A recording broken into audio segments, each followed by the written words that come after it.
नमस्कार, मैं हूं प्रणव। आप देख रहे हैं मनी 9 झटपट। क्या आपको पता है मृत लोगों को भी इनकम टैक्स रिटर्न फाइल करना होता है।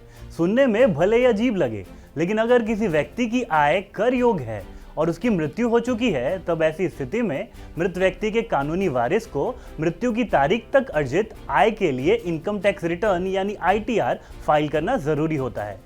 मृतक की ओर से इनकम टैक्स रिटर्न दाखिल करने के लिए कानूनी उत्तराधिकारी को इनकम टैक्स डिपार्टमेंट की वेबसाइट पर पहले अपना रजिस्ट्रेशन कराना होगा।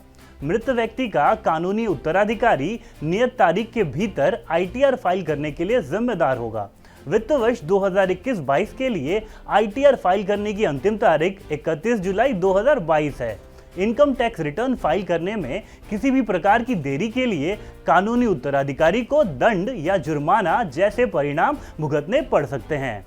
अब कानूनी उत्तराधिकारी के सामने सबसे बड़ा सवाल आता है कि मृतक की ओर से इनकम टैक्स रिटर्न फाइल करने के लिए आय की गणना कैसे की जाए। तो इसके लिए वित्त वर्ष की शुरुआत से मृत्यु की तारीख तक मृतक की आय की गणना करनी होगी और इस आय पर अगर कोई टैक्स देनदारी बनती है तो उसका भुगतान वैसे ही करना होगा जैसे मृतक जीवित होने पर करता। अब अगर आपको मृतक की सही आय के बारे में कोई जानकारी नहीं है, तब ऐसे में इनकम टैक्स कैलकुलेशन के लिए जरूरी दस्तावेजों जैसे उसके बैंक स्टेटमेंट, इन्वेस्टमेंट और अन्य संबंधित डॉक्यूमेंट की मदद लें।